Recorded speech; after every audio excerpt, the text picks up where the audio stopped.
Welcome to the Cabral Concept, where board-certified naturopath and integrative health practitioner Dr. Stephen Cabral shares how he was diagnosed at the age of 17 with a life-altering illness and given no hope for recovery. It was only after studying and traveling all over the world did he discover how to combine ancient Ayurvedic healing practices with state-of-the-art naturopathic and functional medicine to fully rebalance the body and re-energize it with life. It's time to discover how to get well, lose weight, and finally feel alive again. And now, here's your host, Dr. Stephen Cabral.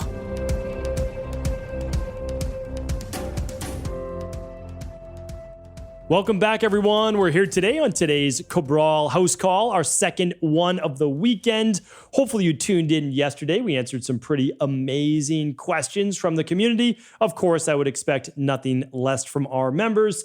What I'm going to do right now is open up that big spreadsheet of questions. I guess it's more like a big pages document.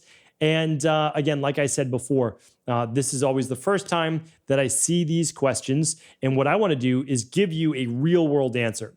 So it's the same thing as if you and I saw each other after I gave a conference or talk or whatever it is and say, hey, I have this question about this, this, and this. Would you mind giving me a little bit of advice? And I'd say, sure. And I would give you the same exact advice.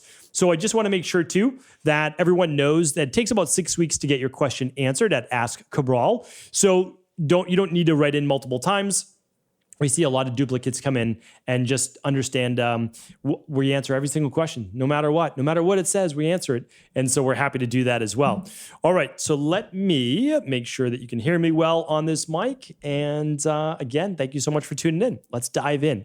Today's episode 2186. So if you'd like to follow along with the questions, head on over to stephencabral.com/2186. All right. Krystina's up next, or up first.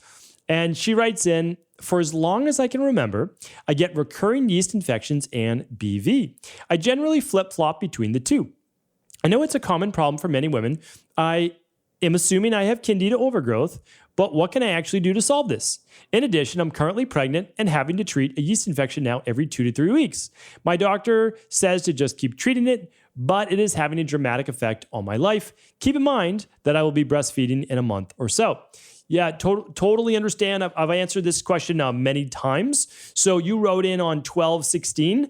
It's about 6 weeks later. So I just want you to know you could have got your question answered 6 weeks ago just by searching stephencabral.com/podcasts and just typing in bacterial vaginosis. That's what BV stands for, or yeast infection, or you could do both. And you would get all the different podcasts on this. So I would love for you to be able to do that, stephencabral.com/podcasts. But I'm also just going to give you an excerpt as well, and then you can go in depth. Because so let's take pregnancy and breastfeeding out of the equation just for a moment, because I'm going to be giving you different advice. So bacterial vaginosis and candida overgrowth, or yeast infections, are almost one and the same. One's yeast and one's bacteria, but they both stem from not having enough acidic or anaerobic-based, lactobacillus-based bacteria, or at least more of the lower pH bacteria in the vagina. So what you want to understand is that the only way to keep bacteria and yeast from overgrowing is to have a more acidic-based environment. Believe it or not, that can actually change a bit during pregnancy. And so you want to take all of this into consideration. And then you can look at our BV and yeast-based balancing protocols. So I have podcasts on boric acid-based capsules. I know it sounds a lot scary, but we're basically using boric inside of a vegetable-based capsule as a vaginal suppository to kill temporarily the yeast and bacteria. Now, you can do that with a lot of other different types of things, and that's not the end-all be-all, right? Because we're not providing any medical diagnosis, medical treatment plans, or medical cures. So eventually, though, you do need to work on the internal environment, and that is removing and rebalancing the yeast and bacteria. So you can either lab test for that with a candida metabolic and vitamins test, or a bacteria and parasites test, stool test. That's at stephencabral.com/labs, and then you'll know exactly what's going on. Or you can move right into completing the CBO protocol with the citricidal. The problem is you can't do that until you're done breastfeeding. So I know it's a catch-22, but we always do things that are safest for people and safest for women and their babies. All right? So hopefully that was helpful. Jeffrey is up next. Hello, Dr. Steve. I'm grateful for your generosity and the expansion you create in the world. Thank you, Jeffrey. Could you please add a review of the coffee alternative product called Mud Water? I'm curious as to your professional and personal evaluation. With gratitude, Jeffrey. All right. So, Jeffrey, I don't use Mud Water, but I keep myself just apprised of the industry because I love the nutrition, I love the fitness, I love the functional medicine, the naturopathy, the supplement-based space. I love it. And so when I look at great products, I say, hey, I recommend this as well. This is great. And I've got a big resource page at stevencabral.com/resources, and you'll see 100 other brands besides Equal Life there. I always want to make sure that you get access to what I do at Equal Life. That's our private practice, but we don't do everything. That's for sure. What do? Nutritional supplements, protocols, and lab testing. But when I love binaural beats or saunas or water filters, we don't do any of those things. So we recommend other companies. So Mud Water is not dissimilar to Four Sigmatic. And Four Sigmatic is another mushroom coffee. Really what you're talking about is a coffee alternative called a mushroom coffee or mushroom blend. And typically they are instant type coffees, meaning you pour the powder in and then you pour hot water on it, and then voila, you have coffee, right? Well, not really, right? Because it's not coffee. It's a mushroom powder that kind of tastes like coffee. To be honest, it kind of does. The difference with Mud Water is they're adding, again, I don't have this memorized, but I do remember looking at it. And I've got a weird thing with remembering what I see. And so I see the label and I can see turmeric on it. I think there's black pepper on it. And I believe there is some type of tea, but again, don't quote me. And the reason is that it contains a little bit of caffeine. And again, I'm just remembering this. It's something like, it's a small amount, like 20 milligrams. I think they quote it as like 1/7 of a cup or something like that of caffeine. So I've never used it. And that's because I don't use, typically instant products like that. I'm not against them, but I like just a good decaf coffee or every once in a while a half calf, half decaf. So that's what I enjoy. And so I just don't use those, but I'm certainly not against them. The people that they wouldn't work well for are people with histamine issues. If you are Th2 dominant and you have histamine issues, that black pepper and the turmeric and the mushrooms and all that could cause you to have itchy eyes, brain fog, skin itchiness, hives. Now, but how do you know? Well, you could simply try a packet, and if you get those symptoms, well, there you go. Could be histamine-based issues. So Jeffrey, hopefully that's helpful. I know a lot of people love those companies, not just Mud Water, but other ones as well, because they can give them that nice warmth that they want with very little caffeine or no caffeine in some cases, and you can enjoy that. So hopefully that's helpful. Becky's asking, are you the NP that reversed your Addison's disease?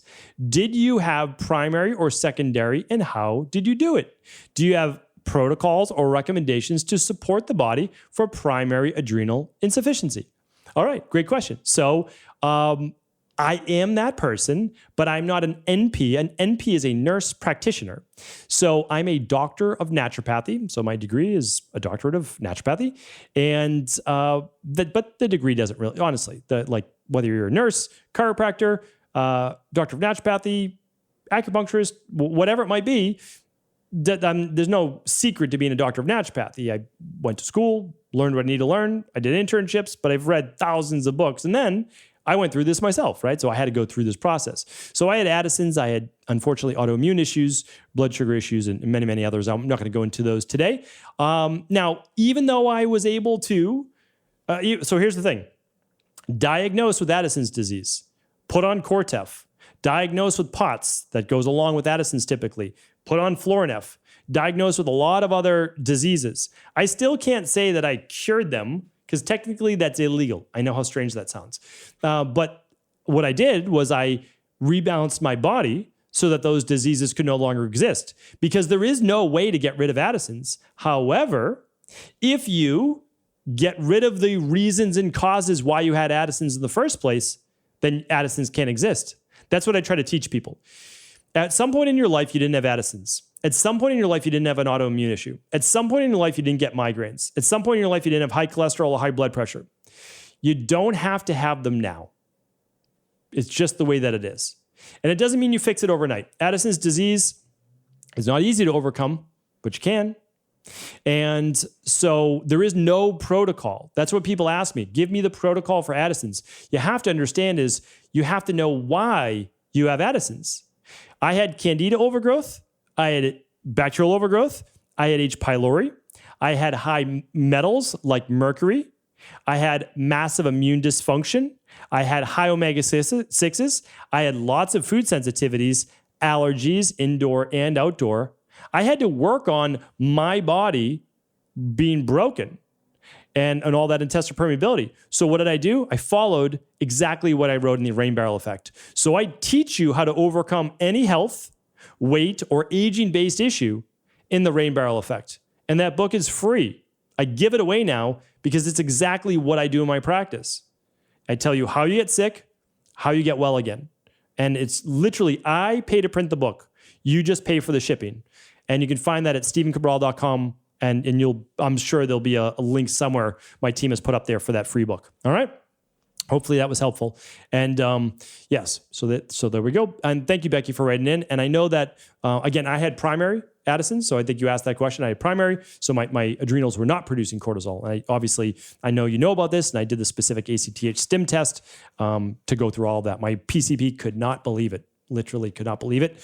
But anyway, that's a story that we'll talk more about another day.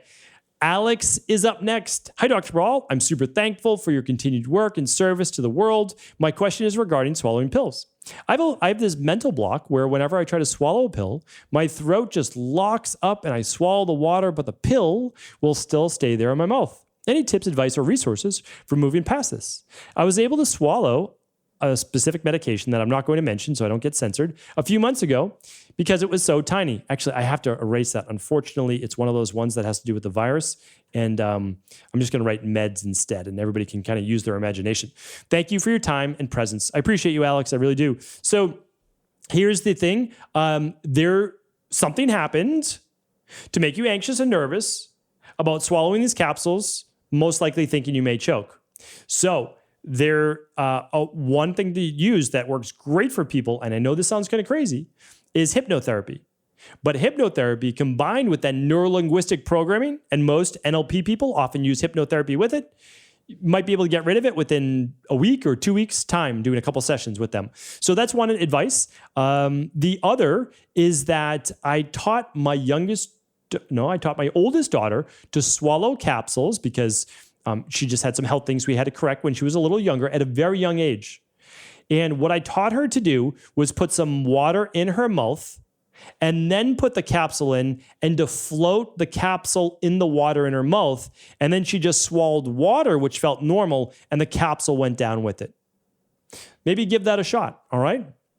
That's what I would look at. Now, if you end up can't swallowing capsules, what we do is we just mix the content of the capsules in a smoothie, or if it's very, it just wouldn't taste good with your smoothie, it would kind of ruin the taste.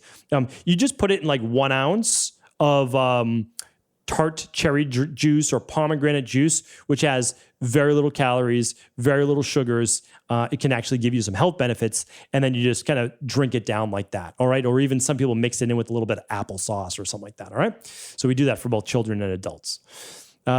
Michael's up next. Can H. pylori and gastritis, which is kind of inflammation of the stomach and esophagus sometimes, cause tension headaches?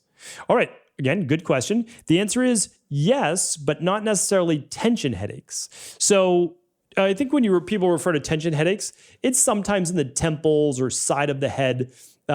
Sometimes people refer to it over their eyes, but that's more like an ocular based tension that can happen with migraines and things like that. But anyway, they feel tension in their head, and I understand that. So yes, it can cause that. It causes tension. And the reason is that it can be inflammatory. So the more active that bacteria is, the more inflammation there may be, especially when you're eating oftentimes, that can flare things up. So yes, there can create tension headaches, or at least a headache based on inflammation, okay? And certainly, yes, that's why people can, doctors can continue to treat the headaches, but I believe really working on the H. pylori is what you want to do. All right, Lara is up. And hers says, "Good day. I'm obsessed with your podcast. I listen to it every day. I wanted to understand how marijuana is known to dilate the pupils. Wouldn't it be the other way around? I thought marijuana would activate the parasympathetic state, and we know that dilation of the pupils is related to the sympathetic state, which doesn't make a lot of sense." All right. Lara sounds like she's gone through maybe IHB, or she at least knows a bit about bioregulatory systems, bioregulatory medicine in the body. So good for you, Lara. For those people that don't, let's explain it. So your pupils typically will react to light. So right now, I've got light on. If you're watching this on video at stevencabral.com/2186 or on YouTube. And if you're watching on YouTube, we appreciate you. If you could please like, subscribe. It means a lot to us to grow the channel, reach more people. So what happens is your pupils get smaller the more light there is, so that the actual eye itself doesn't get damaged. I'm not going to get into the retina and all the different connections in the eye. But what I want to share with you is then when you're relaxed in the parasympathetic or it is low light, the pupils dilate to let more light in. Okay, so now when I was in private practice and had my office, I would do an exam and I would use a pen light, and then I would just shine the light in someone's eye, and I would see if their pupil would constrict, and it should. And if it did, I would see how long does it stay constricted, and if it wouldn't stay constricted for at least 5 seconds, and it started to like open and then close, open and close, okay, then I would know that this person, the strength of their nervous system is not what it should be. I won't get too deep into that right now.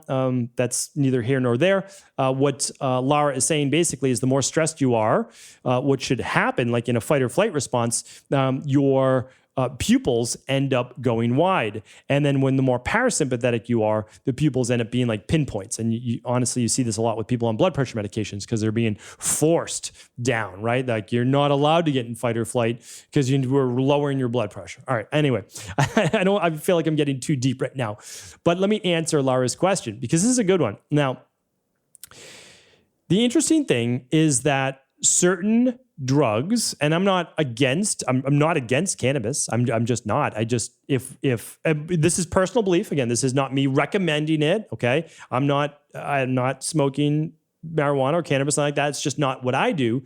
But if people are allowed to drink alcohol, in my opinion, marijuana is far less harmful, in my opinion. But that's just my opinion. So it's actually not my opinion. It's fact. You cannot overdose on marijuana. Natural marijuana, synthetic marijuana you can, which is very dangerous, but alcohol clearly you can. But anyway, I digress. This isn't about that. So what I would say is this, that marijuana is supposed to relax your body. The problem is it can also increase dopamine. Dopamine is the reward system and can dilate the pupils. That is one of 3 reasons why it is often believed that marijuana doesn't, not for everybody, but like 50% of the people, it dilates their pupils. One other possible reason is that it lowers people's blood pressure, or can lower people's blood pressure, may lower people's blood pressure. Again, not medical advice. And then there's one more, that it's again, none of these are proven yet, but this is the third theory. The theory is that when under the influence of marijuana, there may be a slower reaction time or poorer reaction time to light, which means the pupils stay dilated longer because they're not responding to that natural reflex. So hopefully that answered your question, Lara. It was a good question. And luckily, I had done the research before this and had been asked this question before because it's a very good one. So thank you, everyone. I expect nothing less from our amazing community. I appreciate you. Of course, if this was helpful, please do feel free to share it with anyone else you believe it could serve. And I'll be back tomorrow on our Motivation and Mindset Monday. Don't miss it. Take care, everyone. Thanks so much, as always, for tuning into the show. It means the world to me to see this community continue to grow, and I have you to thank for that. Well, keep making good on our promises. This is our second major game-changing debut in the same month, in January, to start off the new year. And that is with our longevity line. This is a true science-based, researched, longevity-based line that took over 12 months of research and formulation.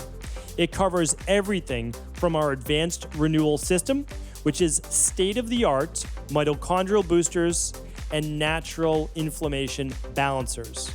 Plus, we have our new daily hair support, which rivals any of the best hair DHT blockers and hair regrowth formulas on the market. Again, all based in science. We have our cardiovascular line, which helps with cardiovascular issues, blood pressure issues, and more in order to develop a nice, strong, healthy vascular and heart-based balance. We also have our new natural hormones-based line. This means if you have low testosterone, we can help you boost that naturally. Low progesterone, low estrogen, we can help you boost that naturally. Low DHEA, we can help you give that a boost as well. Amazing hormone-based line. We also then have our daily bone supports. We have our advanced CoQ10. We have our daily glucose supports.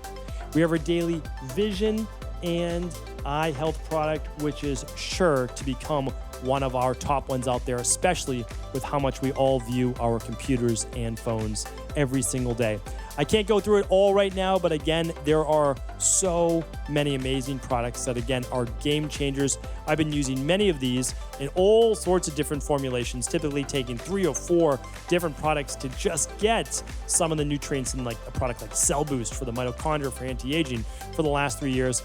I'm happy to debut these, and they are all 20% off for life right now over at Equalife. Head on over to stevencabral.com/longevity to see the entire line. Let us know if there's any questions. There's also a video on every single page explaining what that product is.